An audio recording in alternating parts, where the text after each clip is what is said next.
Yeah, it is. Sorry, a little bit late now.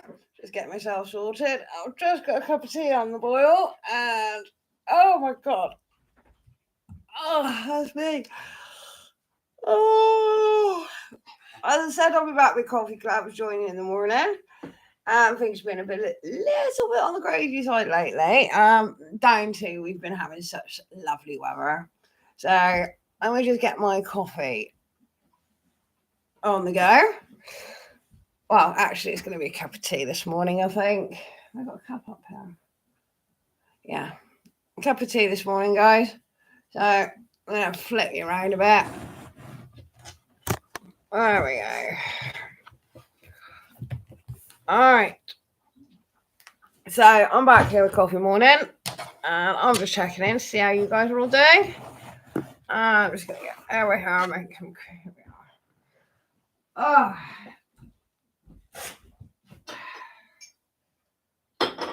Oh, we've had some beautiful weather lately, guys, haven't we? And we're getting bombarded with a bit of wet, bit of wind. It's looking pretty beautiful out there this morning, as you can see the sun coming in from here. But yeah, it's not too bad. God. I've got to be honest with you, like, I'm in so much agony at the moment. My back is so painful, I can barely walk at the moment. It's hard. It's my bed. It's my bed. My bed has completely had it.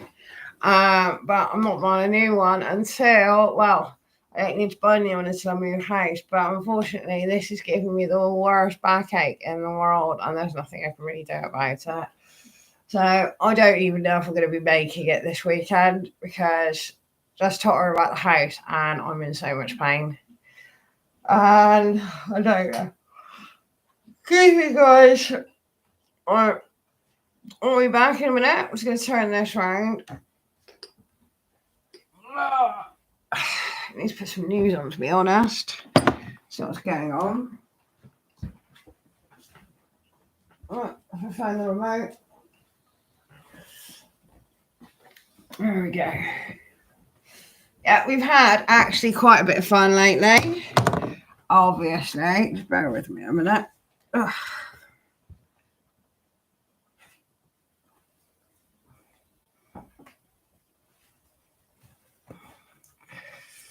Ugh.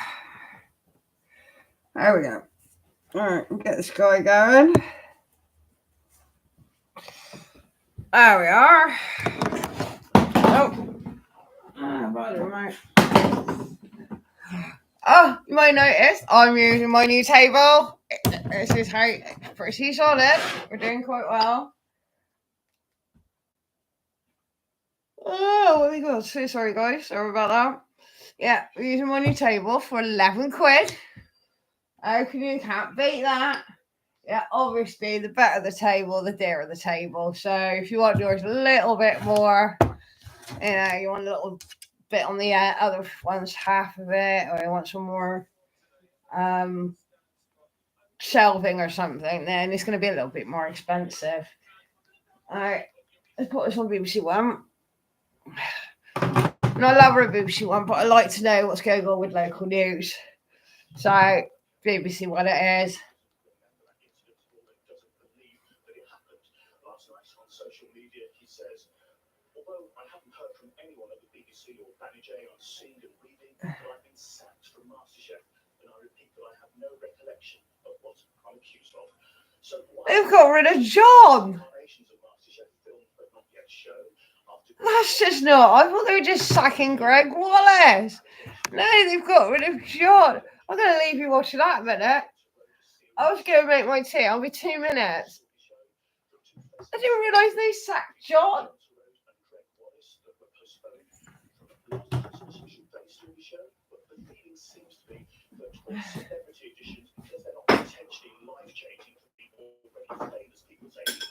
It's less of an issue to show them, but there is still a full series of John Turreau and Greg Wallace presenting regular MasterChef that hasn't yet been shown. Should it be shown? Should it be shown on iPlayer?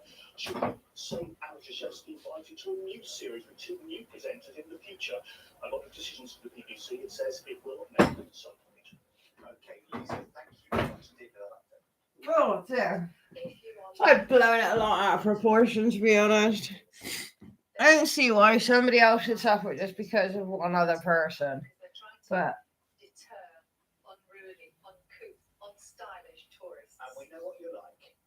well, that's the British public decided, uncouth and unruly.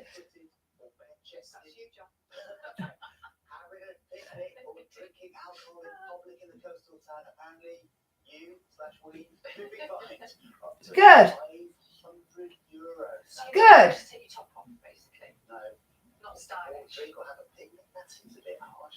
Good. I agree with that. It's quite annoying. And I've got to be honest, guys, the British public are pretty disgusting going over there. It's very, very rarely when I'm abroad that I ever speak English. A, because nobody ever thinks I'm English. But B, why would I want to? Look at the state of it. You're like, seriously, we are a disgusting nation and we're embarrassing. So I completely agree with that. Fine the British public for when they go abroad for being so disgusting, unruly, loud, and atrocious.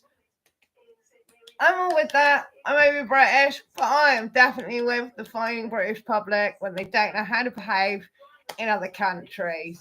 Because there's a lot of them out there, and it's gross. I've got to be honest. All right, that's my morning rant done. Anybody else want to rant with me? If you'd like to notice, the dog has got in view of the camera. Oh, good. Wow, I slept well last night. I think I really needed that. I don't even know what I'm going to do today. Well, actually, I'm saying that. I am cooking some breakfast this morning. I've got some prawns that I marinated last night. Marinating now. And they're in like a chili oil, smoky, sort of tasty. Excuse me, guys. Yeah. Right. I'm going to go see if my tea's brewed. I'll leave you with the dog. I'm sure he'll entertain you somehow. Sticking his head up his ass, probably. But Belle's just not impressed. I'm just going to finish my tea. I'm going to check back with you, see what's going on today. Anybody got anything planned, which would be good? Now, an amendment to give parents paid leave when their children are sick in hospital is being presented in the House of Lords tonight. Currently, you are able to claim unpaid parental leave of up to 18 I don't mean to be horrible, but don't you think they get enough for like having a child? I'm from the time and the era where you got nothing for having a child. You were lucky if you got any help. So I just like to know when having a child became the state's responsibility and not somebody who could afford to have one. But that is another story, and I'll go on that rant later. But another freebie. Oh, all right, back to the tea. It would apply to children aged 29 days to 16 years and will be paid for by the employer at roughly £187 a week, most of which could be claimed back. Campaigner Kerry Mann Wow. So the moment that your child is told that they're ill, you have to leave work immediately. One of you has to be the caregiver. So one of you has to be at the bedside hospital. There is no going about. You have to be there. And if you were a 5-year-old, you just want your mum and daddy, they'd steal all the time. I mean, that's what we found, what everyone else finds. But if you're self-employed or you're employed, the onus is on the employer to be conditional. But there's no other law put in place for all of these parents. And that's the thing we're fighting for. We want to day one recognition. I know financial is needed to come and set up. I don't understand. Unless they are terminally, properly ill, I don't understand. I work at all the cream in my tea. Right, I've got a little cream. Spare with me. I'm just going to mix this up a bit.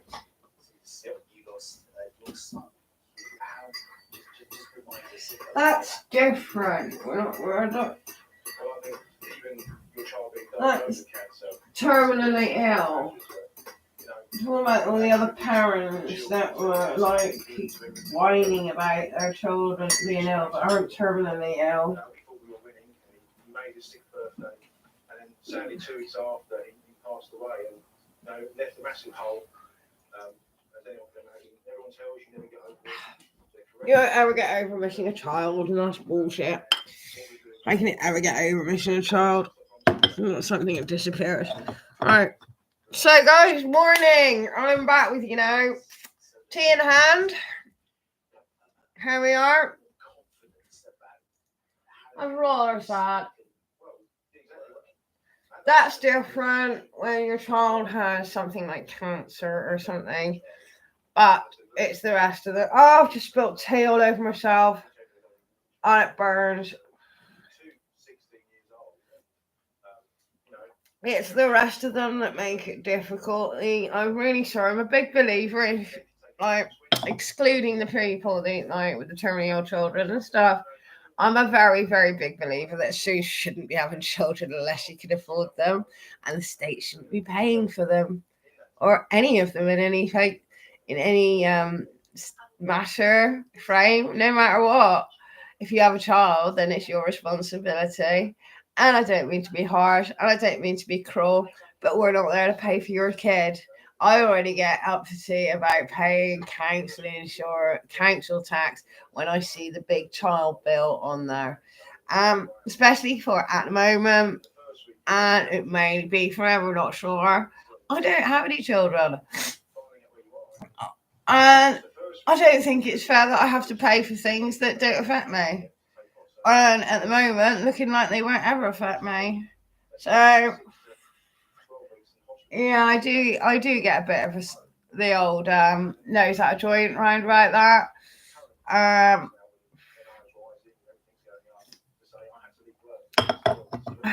When I was younger, none of those things existed.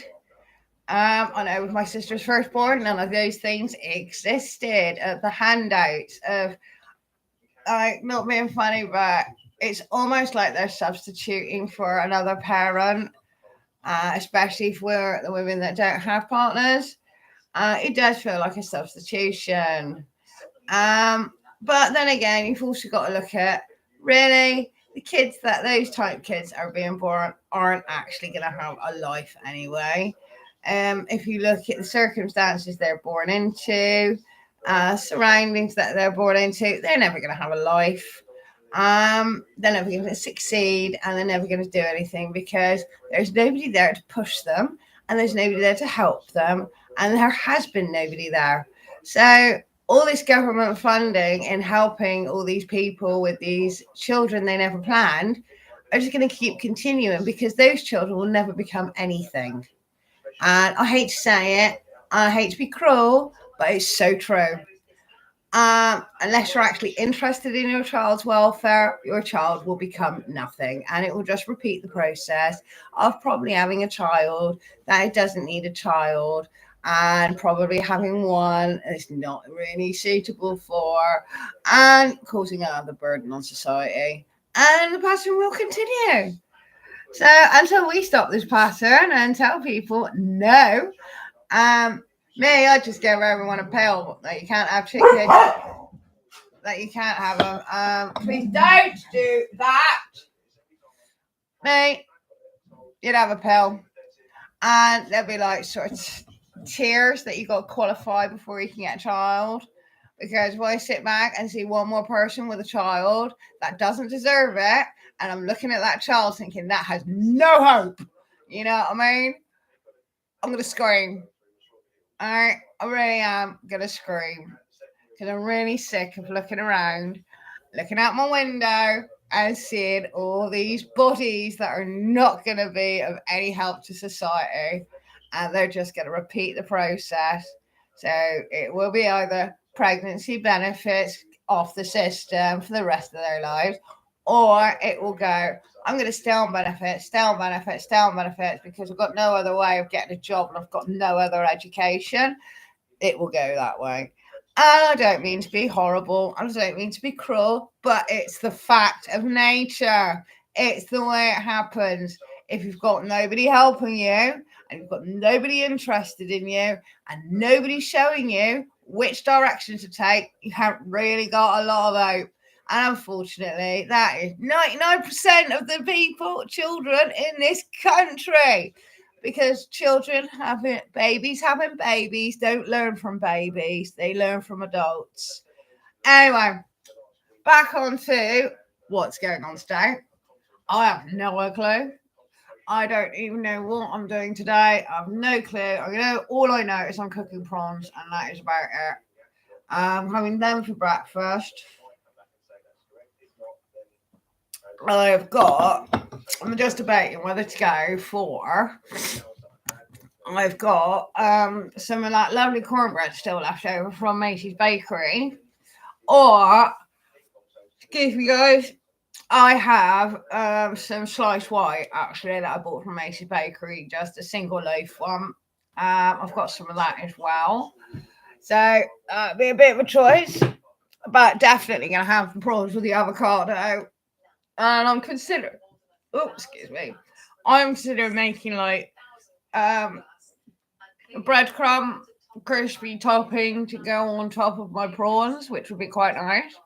And with all the like beautiful seasonings and everything that I'm using on my prawns, we leave that in the pan after the prawns are cooked, and then use the bread to soak it all up and toast the bread off, and sprinkle that hopefully on top of the prawns, which hopefully will taste quite nice. All right, can you move out of the way, please, dog? Movie, squidge over, squidge. All right, bear with me 1 minute, guys. Hang on. Ugh. There you go. You can have my dog for a minute.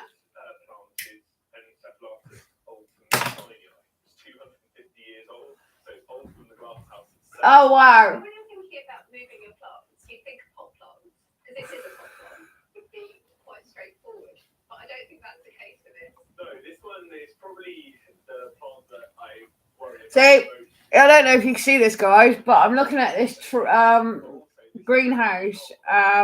My mum's probably got plants as old as that in her flipping in her foyer. Well, it feels like it. But you all right there, dog? You talking to everyone? You're gonna say hello to people?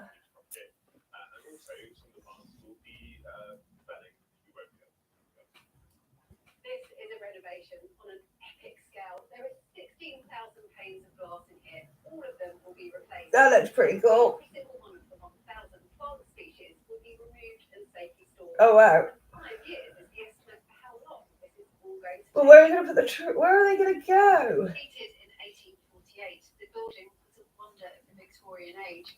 No one had ever built a glass house on this scale before, but the conditions that helped the plants to thrive had taken their toll on the iron structure.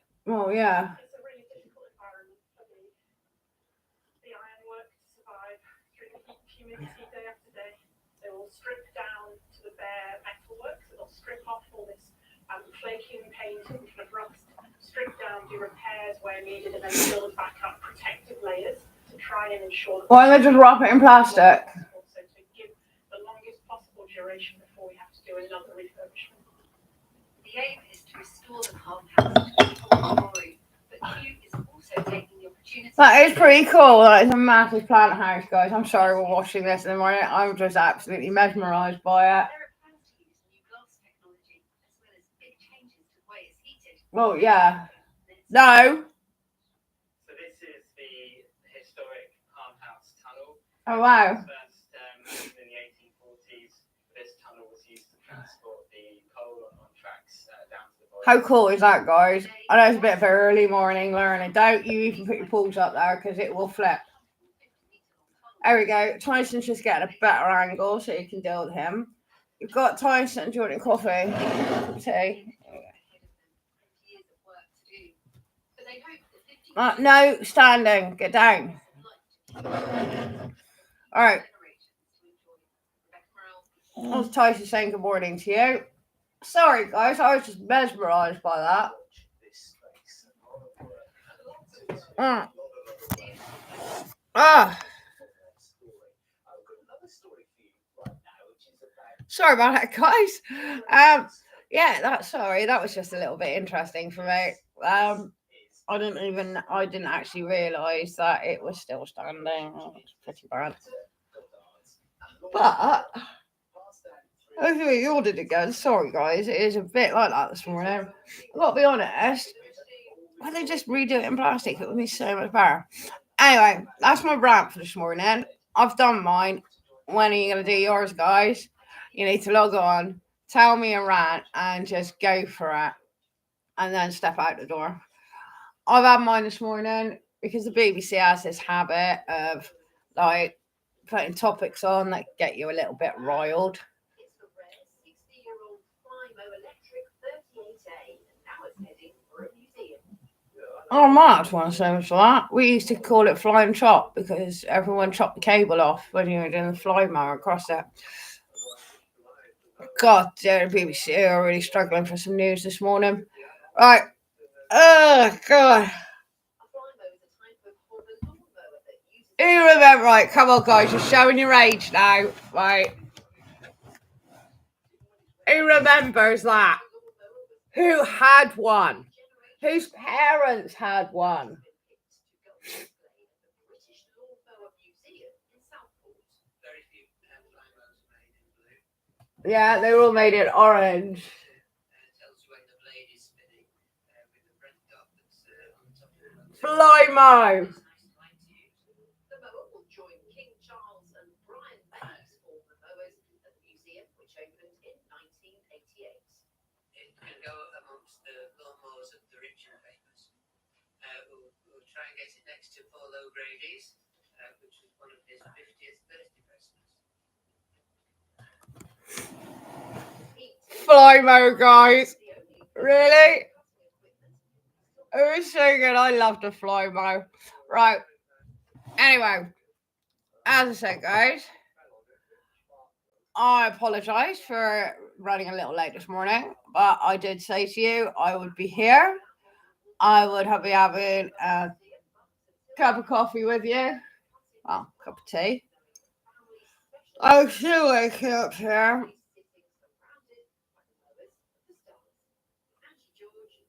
Must have taken a while to clean up, though. Anyway, interesting news from BBC. Flymos. Really? Flymo. Good morning, Tyson. Alright, and Tyson says good morning to you. Because he can't help himself. So, we're going to love and leave you. We're going to let you start the day. Have a great day. Even if you're working. I hope it turns out alright for you guys. And as I said, I was a little bit late this morning, but I promised you I'd be here. My rant's out the way. I'm going to get on with my day. I'll see you soon. Take care, everyone. Have a beautiful weekend. Don't forget, guys, it is Bristol Harbour Festival this weekend, which I am in two minds about going, just simply because I'm in so much pain at the moment. I really struggled to sleep last night. I couldn't get comfortable. My back is really hurting. And I'm going to give it a rest. So have a lovely day. I'll see you guys soon. And hopefully you'll have a look and see what else I load this morning. So take care. Have a great day. And have a fabulous weekend. Bye, guys.